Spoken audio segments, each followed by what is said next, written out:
আমরা আগেও বলেছি যে যে কোনো ভৌতবিজ্ঞান বইয়ে এই অধ্যায়গুলি আমরা একটি নির্দিষ্ট ক্রমে পাই এবং আর তার পেছনে যে কারণটা দায়ী সেটা হলো যে মেকানিক্স বা বলবিজ্ঞানের তিনটে শাখা, যেমন ক্লাসিক্যাল মেকানিক্স, রিলেটিভিস্টিক মেকানিক্স আর কোয়ান্টাম মেকানিক্স। এর মধ্যে রিলেটিভিস্টিক মেকানিক্স আর কোয়ান্টাম মেকানিক্স আমাদের সিলেবাসে নেই। অর্থাৎ আমাদের শুরু করতে হবে ক্লাসিক্যাল মেকানিক্স দিয়ে। এবং যেহেতু আমরা একটি দৃঢ় বস্তুর গতি সম্পর্কে আলোচনা করতে চলেছি, তাই আমাদের সলিড মেকানিক্সের ডাইনামিক্স শাখাটি নিয়ে আমাদের পড়াশুনো শুরু করতে হবে। এবার ডাইনামিক্সের দুটি শাখা কাইনেমেটিক্স আর কাইনেটিক্সের মধ্যে আমরা শুরু করব কাইনেমেটিক্স নিয়ে, কারণ এটাই হচ্ছে ডাইনামিক্সের সব থেকে সহজ শাখা। কারণ সেটা এর নাম থেকেও বোঝা যায়, যেমন কাইনে মানে হচ্ছে মোশন বা গতি, আর ম্যাটিক্স মানে হচ্ছে ম্যাথ বা অঙ্ক। অর্থাৎ এই কাইনেমেটিক্স অধ্যায়টিতে আমরা শুধুমাত্র গতি এবং গতি সংক্রান্ত যে সমস্ত ভৌত রাশি সেগুলোকেই শুধুমাত্র ক্যালকুলেট করব। বাকি গতির কারণ যেমন ফোর্স, সেই সম্পর্কে কোনো ক্যালকুলেশন আমাদের এক্ষেত্রে দরকার নেই। এই অর্থাৎ আমরা কাইনেমেটিক্সকে আমাদের প্রথম মডিউল হিসেবে পেতে চলেছি। এই কাইনেমেটিক্সকে আমরা প্রধানত তিনটে ভাগে ভাগ করতে পারি। প্রথমটা হলো ওয়ান ডাইমেনশনাল মোশন,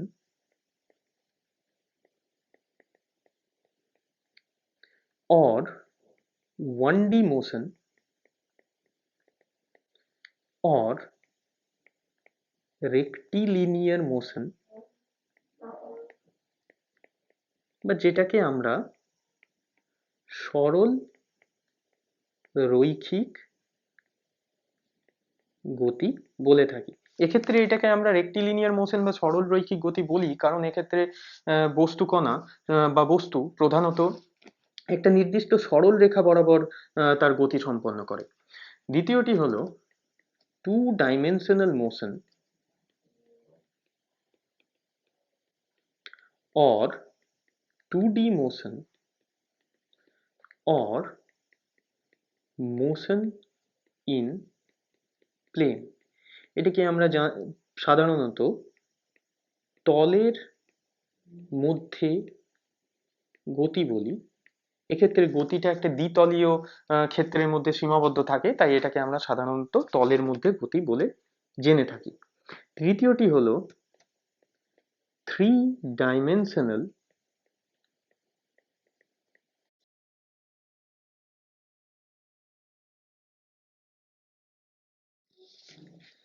বা 3D মোশন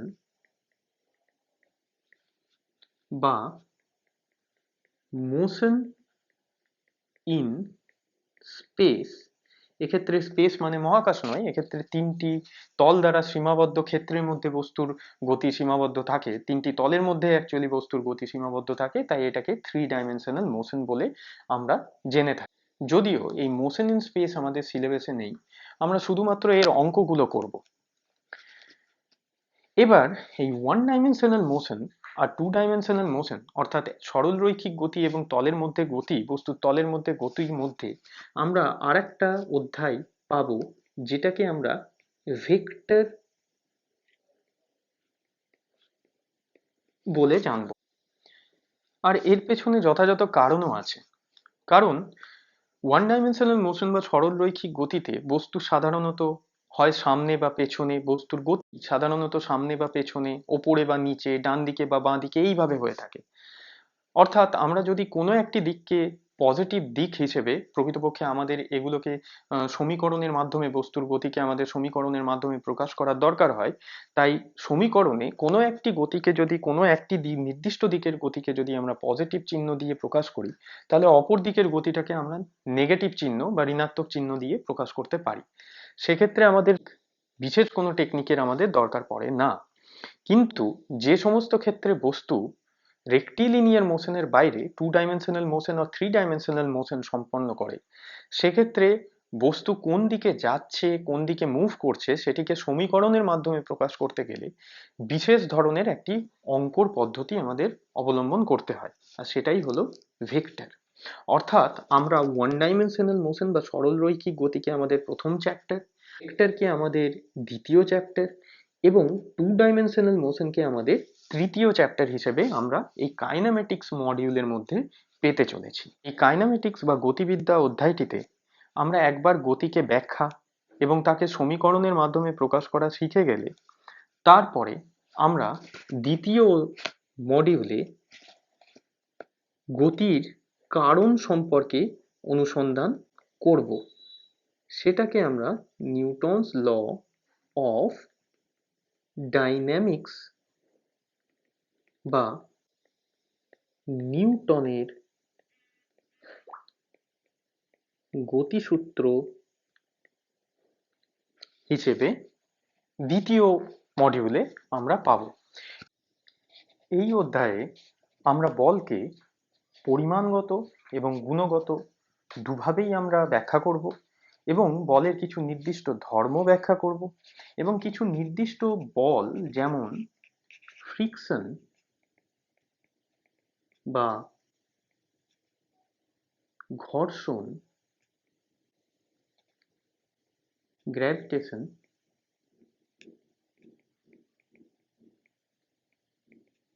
বা অভিকর্ষ, সিউডো বা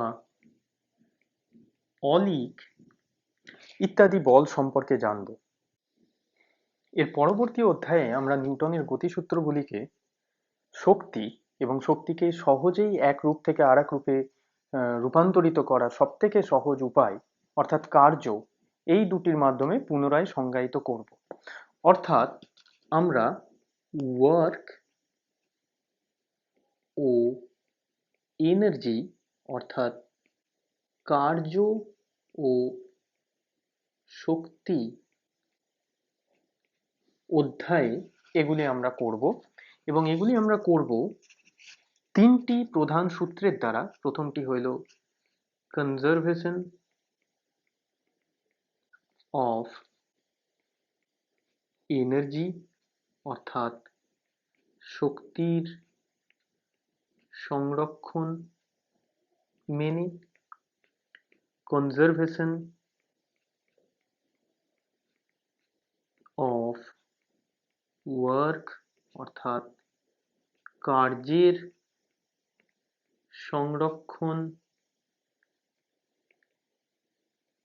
সূত্রের মাধ্যমে এবং তৃতীয়টি হইল কনজারভেশন অফ লিনিয়ার মোমেন্টাম অর্থাৎ রৈখিক ভরবেগ সংরক্ষণ সূত্রের মাধ্যমে।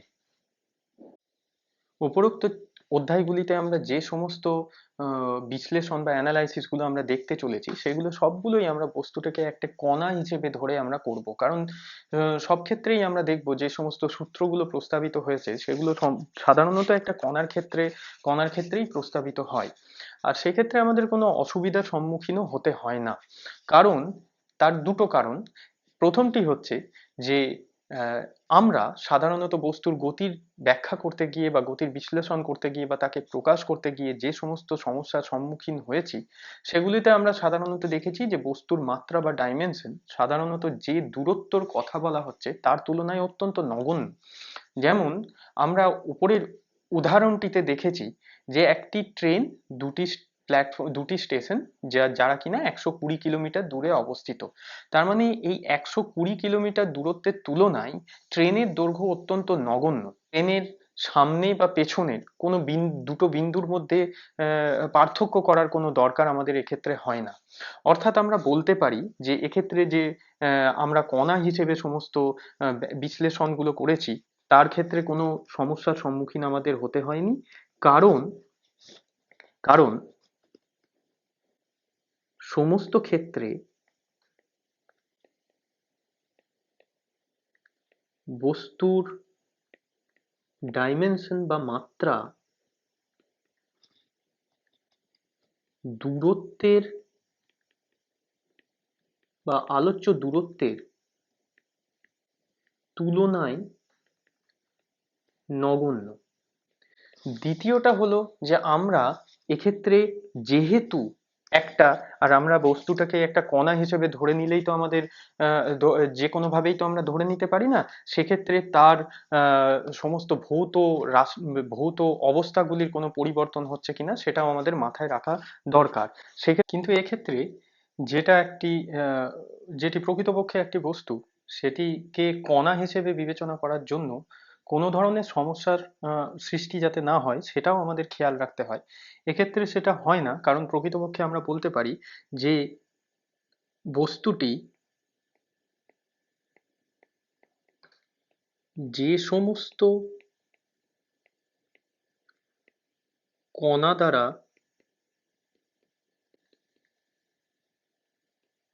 গঠিত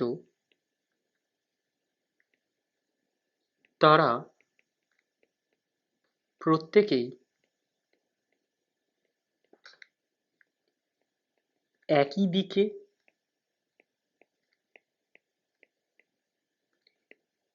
এবং একই গতিবেগে গতিশীল। কারণ এক্ষেত্রে আমরা যে বস্তুটির কথা বলছি সেটি প্রকৃতপক্ষে একটি দৃঢ় বস্তু, এবং বাইরে থেকে প্রযুক্ত বল সম্পূর্ণভাবে এর গতি সৃষ্টির জন্য ব্যয়ী হচ্ছে, কোনোভাবেই এর মধ্যে কোনো ধরনের বিকৃতির সৃষ্টি করছে না। কিন্তু ব্যবহারিক ক্ষেত্রে যে সমস্ত গতির উদাহরণ আমরা দেখতে চলেছি সেটি প্রকৃতপক্ষে একটি দৃঢ় সম্প্রসারিত বস্তু বা রিজিড এক্সটেন্ডেড বডির গতি।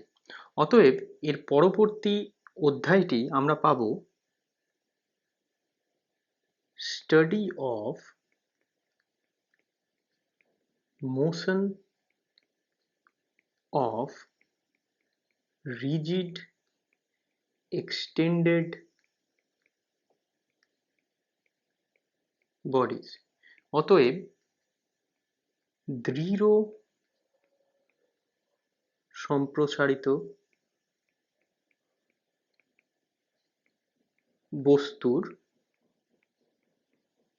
গতি, এটি আমরা এই ধরনের বস্তুর ক্ষেত্রে দেখতে পাই।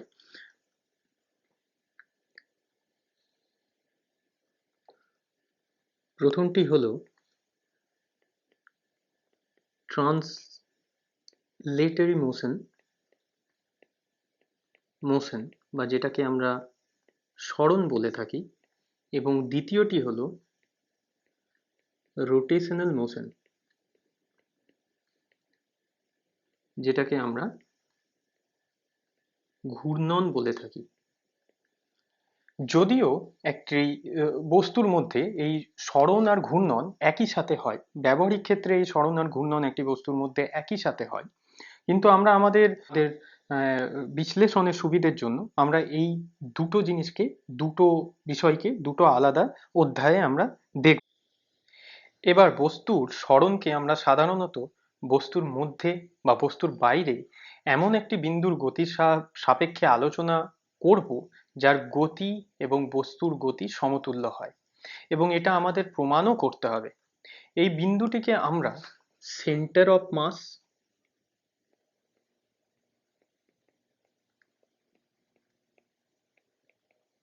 বা ভর কেন্দ্র হিসেবে চিহ্নিত করব। এইবার আমরা পূর্বে আলোচিত সমস্ত সূত্র, যেমন নিউটনের সূত্র ইত্যাদির ব্যবহার দ্বারা বস্তুর গতির বিশ্লেষণ করতে পারি, কারণ এক্ষেত্রে ভরকেন্দ্র প্রকৃতপক্ষে একটি কণা বা ম্যাথামেটিক্যাল মাস পয়েন্ট হিসেবে পরিচিত হবে। ম্যাথামেটিক্যাল মাস পয়েন্ট, হয়তো এর প্রকৃত কোনো অস্তিত্ব আমরা পাবো না, এটি একটি সম্পূর্ণ ম্যাথামেটিক্যাল ধারণা যার মাধ্যমে আমরা বস্তুর সরণকে ব্যাখ্যা করব। এরপর আমরা ঘূর্ণন বা রোটেশনাল মোশন পাবো। সেখানে আমরা ঘূর্ণন সম্পর্কিত বিভিন্ন ভৌত রাশি যেমন টর্ক, কাপল বা দ্বন্দ্ব, অ্যাঙ্গুলার মোমেন্টাম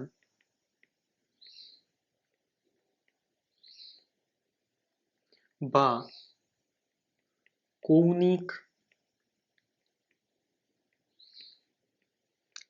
ভরবেগ, মোমেন্ট অফ ইনারশিয়া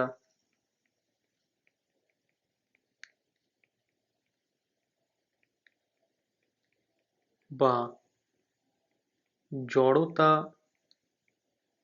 ভ্রামক বা রেডিয়াস অফ জাইরেশন ইত্যাদির মাধ্যমে আমরা দেখব, এবং এই রাশিগুলিকে ব্যবহার করে আমরা পুনরায় নিউটনের গতিসূত্রকে ঘূর্ণনের জন্য ব্যাখ্যা করব। এইভাবে একটা কণা ও বস্তুর গতি সম্পর্কিত আলোচনার পর আমরা দেখব কি হয় যখন একটা বাহ্যিক বল বা এক্সটার্নাল ফোর্স বস্তুর সরণ না ঘটিয়ে বস্তুকে বিকৃত করে, বা যেটিকে আমরা আণবিক স্কেলে সরণ বলতে পারি। এবং কিভাবে বস্তু নিজের ইলাস্টিসিটি বা স্থিতিস্থাপকতা,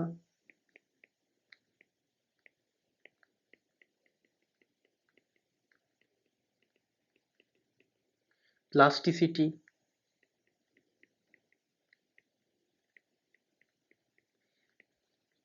ইত্যাদি ধর্মের সাহায্যে সেটিকে প্রতিহত করার চেষ্টা করে, ও স্ট্রেস বা পীড়ন ও তার জন্য স্ট্রেন বা বিকৃতি সৃষ্টি হয়।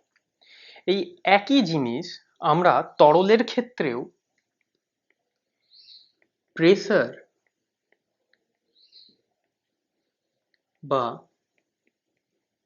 চাপ অধ্যায়ে দেখব। এই অধ্যায়ে আমরা দেখব ফ্লুইড স্ট্যাটিক্স বা যেটিকে আমরা তরলের স্থিতিবিজ্ঞান বলতে পারি,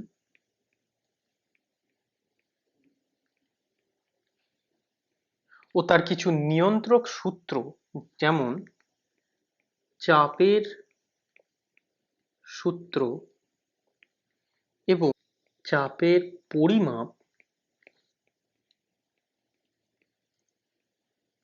অর্থাৎ চাপ পরিমাপ করার বিভিন্ন পদ্ধতি আমরা দেখব। এরপর আমরা বস্তুর নিজস্ব কিছু ধর্ম যেমন ভিসকোসিটি বা সান্দ্রতা, সারফেস টেনশন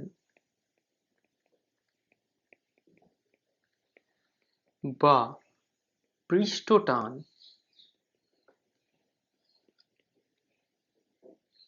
ইত্যাদি দেখব। বস্তুর এই ধর্মগুলিকে আমরা bulk properties of matter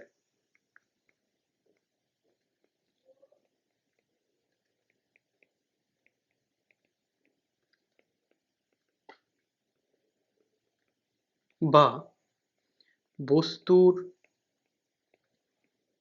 bulk ধর্ম অধ্যায়ে দেখব। এগুলিকে বাল্ক প্রপার্টিজ বলা হয় কারণ এই ধর্মগুলি বস্তু যখন বাল্ক আকারে বা একসঙ্গে থাকে তখন দেখা যায়। বস্তুর আরেকটি এরূপ ধর্ম হলো, যেটিকে আমরা সম্পূর্ণ একটি আলাদা চ্যাপ্টার হিট বা তাপে পাবো। যে তাপ হলো বস্তুর মধ্যেকার কণাগুলির গতিশক্তির প্রকাশ।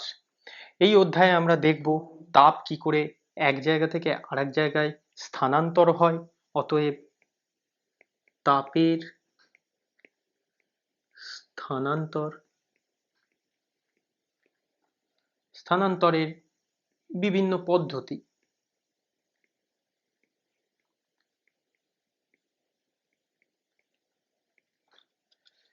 এবং তাপের পরিমাপ।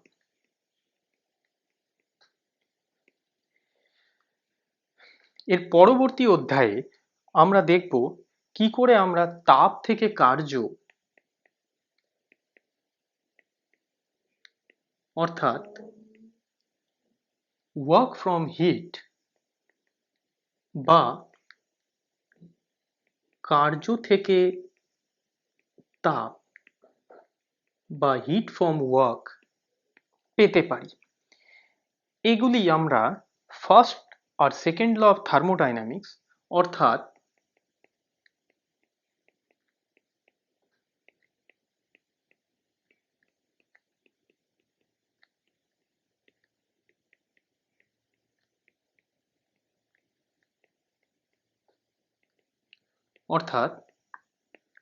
তাপ গতিবিদ্যার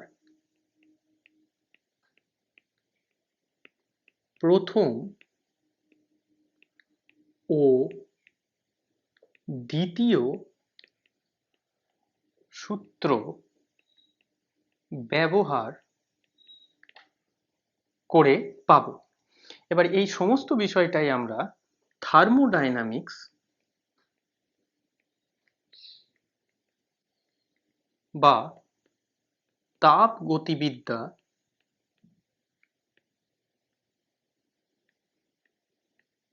অধ্যায়ে পাবো।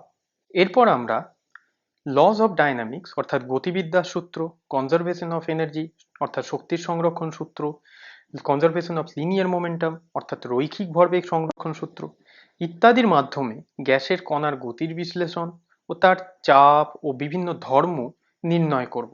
এটা আমরা পাবো কাইনেটিক থিওরি অফ গ্যাসেস বা গ্যাসের গতীয় তত্ত্ব অধ্যায়।